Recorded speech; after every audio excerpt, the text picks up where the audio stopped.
nanti emang kita pelajari relasi dulu, terus baru nanti relasi itu dipakai buat fungsi, terus baru nanti ke grafik fungsi. Relasi dulu nih, relasi udah sering denger lah ya istilah relasi. Oke. Relasi antara A dan si B misalkan.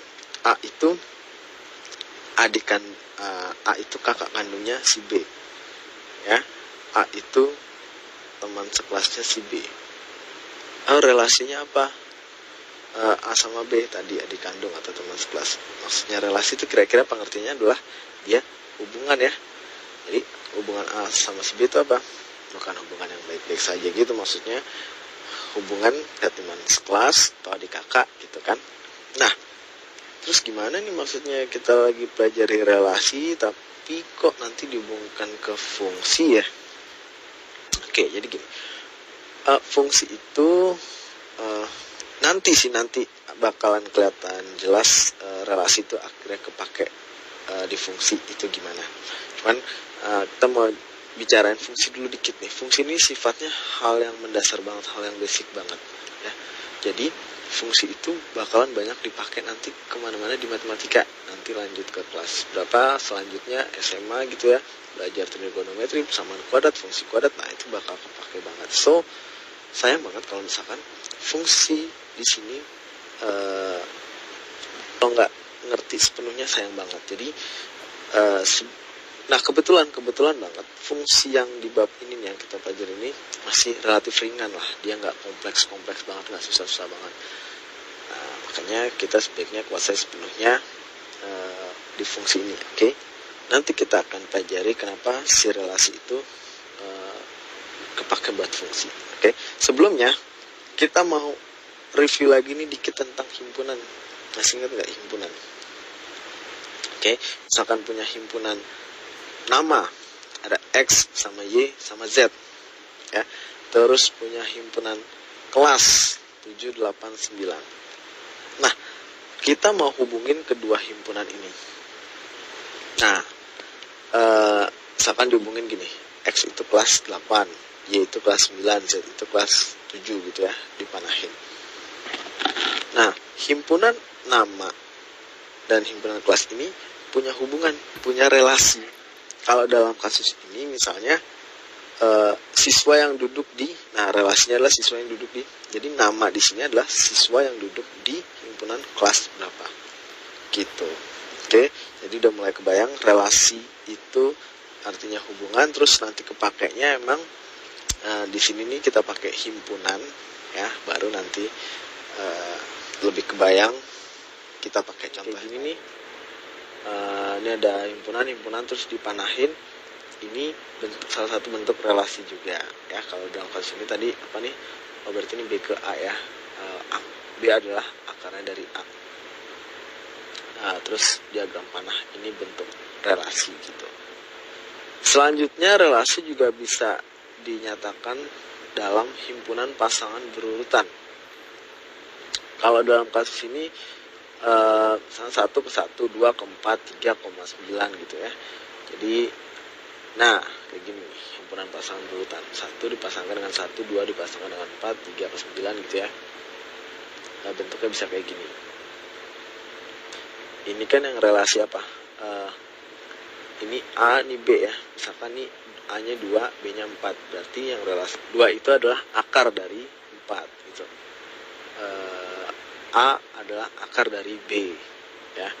Yang dibalik juga bisa 4,2, cuman relasinya berarti tadi kebalikan dari akar, berarti pangkat ya. 4 itu adalah kuadrat dari 2. Himpunan pasangan berurutan. Nah, yang ketiga terakhir koordinat kartesius. Koordinat kartesius masih ingat nggak yang gambar begini loh tuh. Ini ada sumbu X, sumbu Y ya. Kalau dalam kasus ini berarti cara gambarnya gimana? Ingat ya, ini tuh X, ini Y. X-nya 2, Y-nya 4, X-nya 3, Y-nya 9. Berarti kalau digambar X-nya 1, Y-nya 1, berarti di sini ya. Nah, kalau misalkan X-nya 2 nih, Y-nya 4, berarti karena ini X, ini Y, X-nya 2, Y-nya 4, inilah titiknya gitu. Begitu pula seterusnya ya, ketika X-nya 3. X-nya 3 berarti di sini ya. Ininya 9. Berarti dia ada di atas sana ya.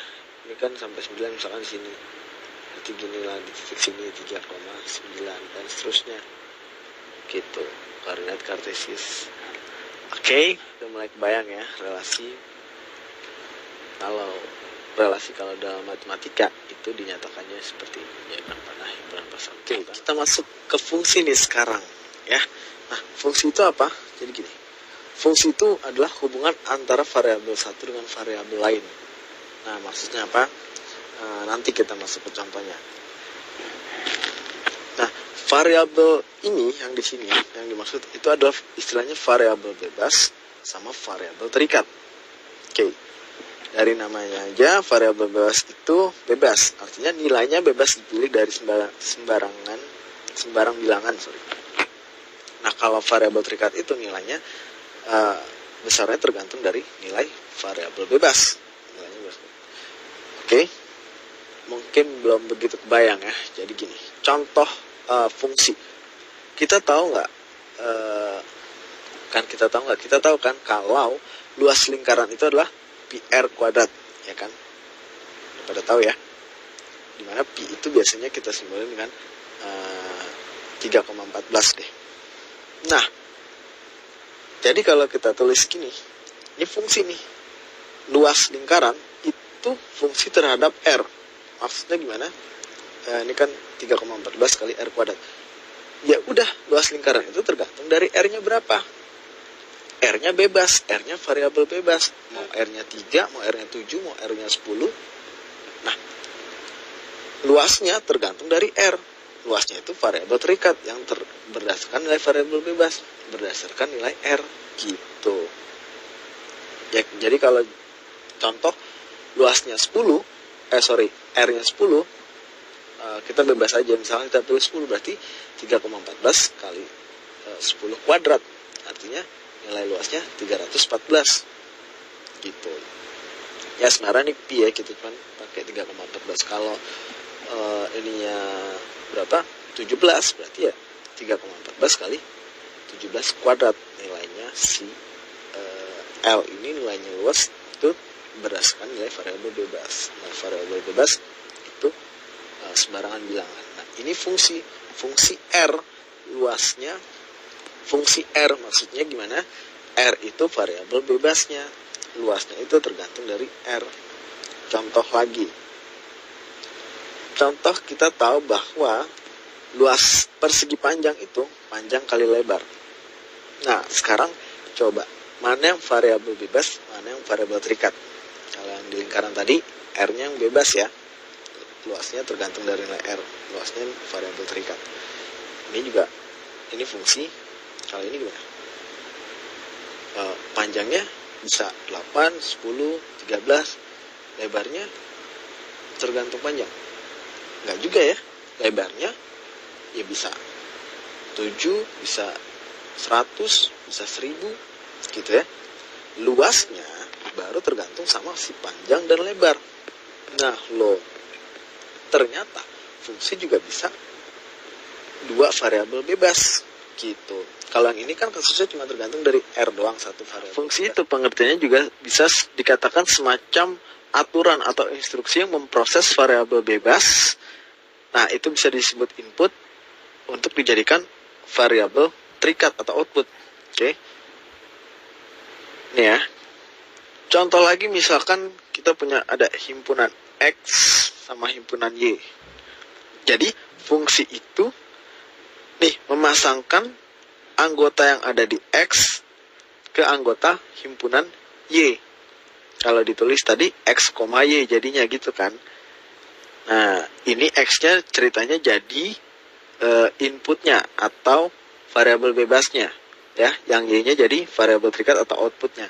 Ada istilahnya lagi ya, ini pokoknya proses pemasangan ya.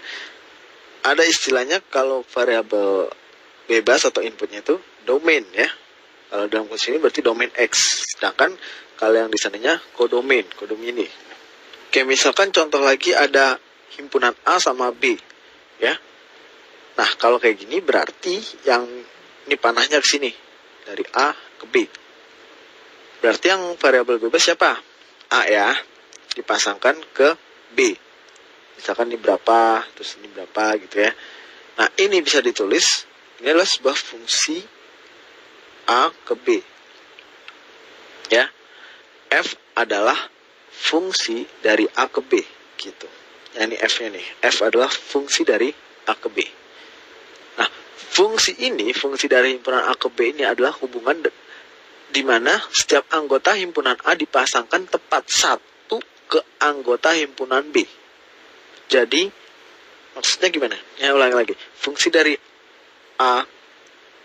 himpunan A ke B adalah hubungan dari A ke B, di mana setiap anggota himpunan A, setiap anggota ini ya dipasangkan tepat satu ke anggota himpunan B. Nih, ada pasangan ya kan? Ini nggak boleh, yang ini yang A nggak boleh dua, jadi nggak boleh. Oh, ada yang ke sini sama ada yang ke sini juga. Nah, ini nggak boleh ya, hapus. Kalau B nggak apa-apa, ada yang dari sini sama yang sini, misalkan ini 1, 2, 3, 4 ya, berarti ada dari 1 sama 3, nggak apa-apa. Cuman kalau A dipasangkan tepat satu, nggak boleh bercabang. Oke, kebayang ya, makanya ini digarisin tepat satu. Karena yang namanya fungsi itu kayak gitu. Ingat, yang himpunan A doang, atau yang variabel bebas doang, atau yang domainnya ya tepat satu dipasangkan ke anggota himpunan B, atau output, atau variabel terikat, atau codomain. Yang tadi sih di copy. Nah, ada si X nih di dalam himpunan A. Jadi X itu anggota himpunan A. Nah, si Y juga ada di sini nih. Y itu anggota himpunannya B. Oke. Nah, ini bacanya X anggota himpunan A, Y anggota himpunan B. Nah, X kalau dipetain terhadap si F ini nih, bisa dianggap tadi kan sebuah instruksi, atau kadang dianggap juga sebuah mesin.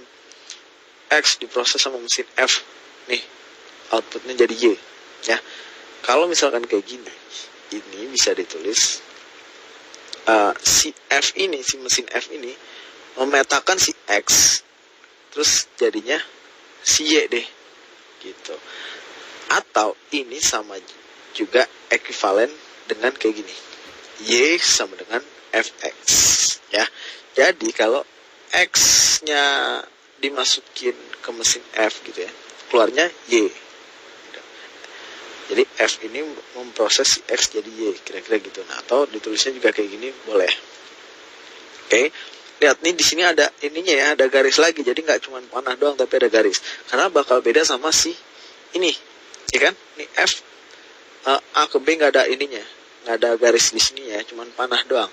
Karena di sini artinya ini X itu anggota himpunan dari A. Y itu anggota himpunan dari B. Sedangkan kalau yang di sini, ini artinya himpunannya, himpunan A-nya dipetakan terhadap himpunan B-nya gitu. Jadi kalau ada ininya, anggota himpunannya gitu ya. Nah, bedanya ya. Oke, nah selanjutnya produk kartesius. Nah, di sini intinya masang-masangin himpunan ya. Jadi kalau misalkan kita punya himpunan P sama Q, jadi semua anggota himpunan P dipasangin sama Q, ya. Contoh, himpunan P, anggota himpunannya biru, merah, kuning, hijau. Himpunan Q, 1, 2, 3. Kalau misalkan kita, ini bacanya P kali Q ya. Nah, itu artinya pasangin semua himpunan P ini ke himpunan Q. Nah, ini bacanya P kali Q ya. Jadi hasilnya gimana? Jadi hasilnya biru 1, biru 2, biru 3, terus merah 1, merah 2, merah 3 gitu ya. Kuning 1, kuning 2, kuning 3, hijau 1, hijau 2, hijau 3. Nah, kayak gitu. Oh, berarti ada berapa nih? Ini 3, semua 3 ya. Kali 4 ya, biru, merah, kuning, hijau. Sini 1, 2, 3. Nah, sama kalau Q kali P juga kayak gitu. Kalau gitu hasilnya, nah, ini by the way, kalau P kali Q berarti P-nya dulu, birunya dulu, baru koma Q 1. Soalnya kalau dibalik, Q kali P, gitu ya. Berarti Q-nya dulu ya, satunya dulu, baru biru, misalkan satu merah, satu kuning, satu hijau. Satu. Ini 2, biru, merah, kuning, hijau. Nah, ini ada berapa? Ini 4, 4, ada 12 ya. Sama ada 12. Jadi, kalau hasil kalinya P kali Q, hasilnya tuh biru, 1, biru, 2. Beda ya, 1, biru, 1, merah, beda. Gitu. Oke, jadi hasilnya tuh beda, nggak sama.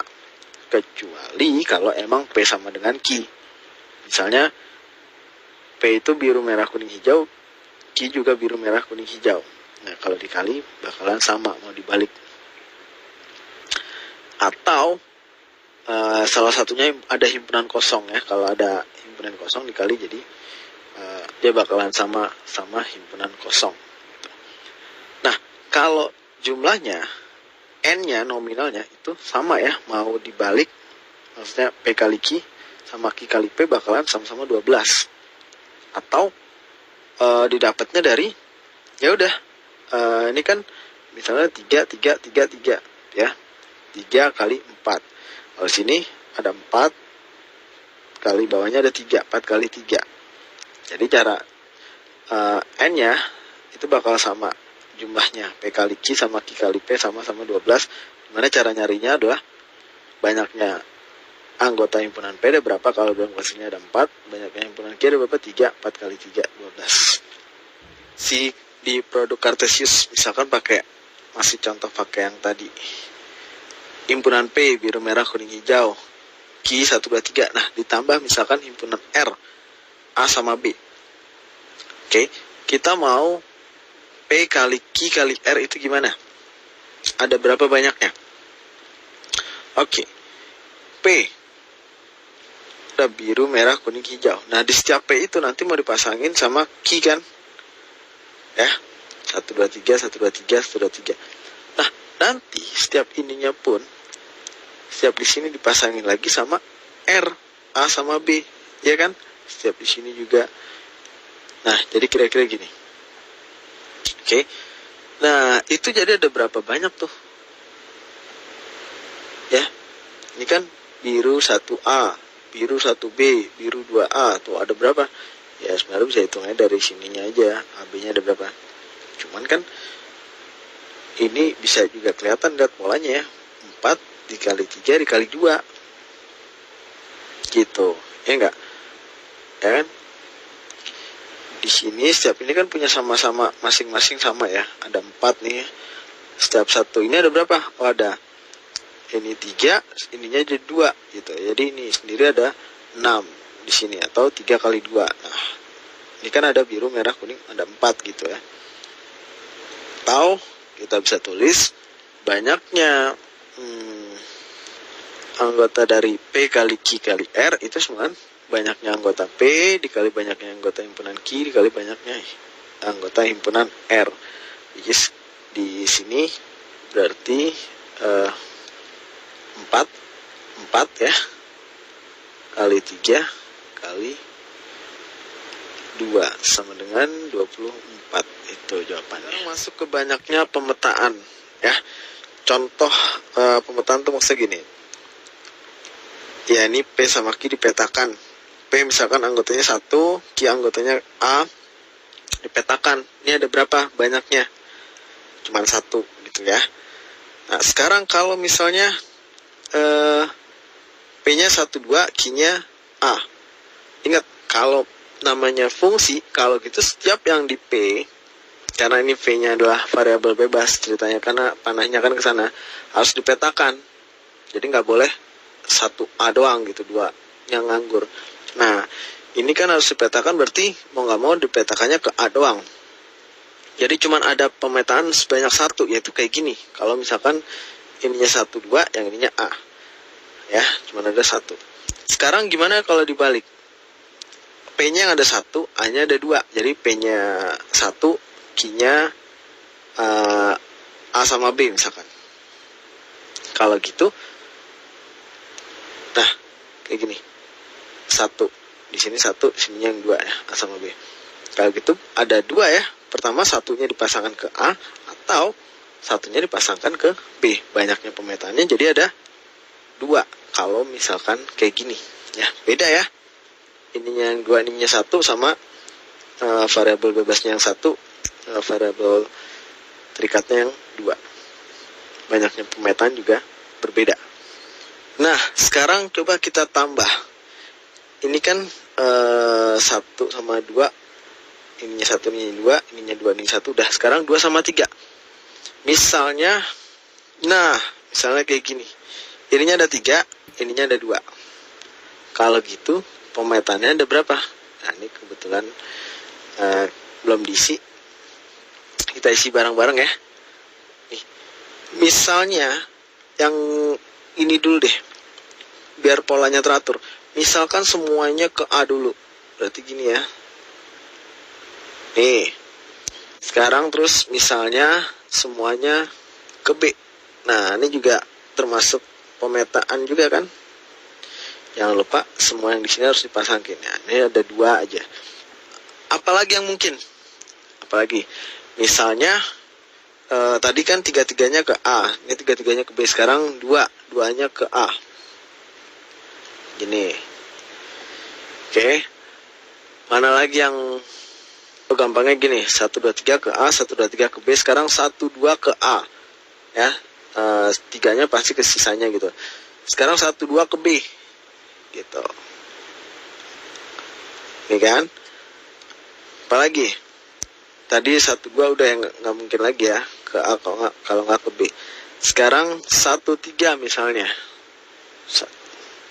1-3 ke A. Mau nggak mau ini ke B gitu ya. 1-3 ke B sekarang. 1 sama 3. Nah, ini mau nggak mau ke A. Apalagi? Ya, 1-2 udah, 1-3 udah. Kalau gitu 2-3 ya. 2-3 ke A. Ini mau nggak mau ke B. 2-3 ke B. Ya, ini mau nggak mau ke A. Oke. Nah, itu ada berapa tuh? 1, 2, 3, 4, 5, 6, 7, 8. Ada 8 ya. Ada 8 kalau misalkan ininya 1, 2, 3 yang key-nya A sama B.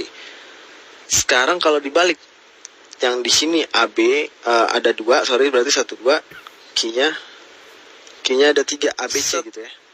Nah, lo udah jadi ya, P sama key-nya ya, kita pasangin, petain. Misalnya yang mana dulu?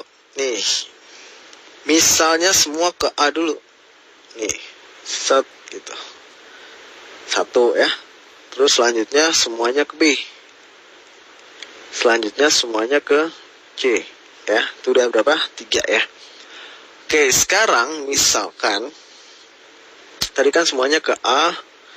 Ini sekarang 2-nya ke B. Gitu. Atau kebalikannya. Gini. Oke, A sama B udah. Sekarang A sama C. A sama C. Atau kebalikannya, berarti 1-nya ke C, 2-nya ke A gitu kan. Nah, AB udah, AC udah, sisanya BC ya. Ke B sama C. Atau kebalikannya, 1-nya sekarang yang ke C. Gitu. Itu ada berapa tuh? Lihat deh. Ini kan ada 1, 2, 3 ya. Ini ada 6 ya tadi ya. Ini 2, ada ini 2, ini juga 2, bolak-balik. Berarti ada 9. Nah, bayang ya, beda ya. Di sini dia ada 9, di sini ada 8 kalau posisinya kayak gini. Ini juga kalau ini kayak gini, di sini 2, sini 1. Oke. Terus ini gimana kelanjutannya? Ya nanti setelah ini kita bahas, kita bisa nemuin polanya untuk cara ngitung banyaknya pemetaan.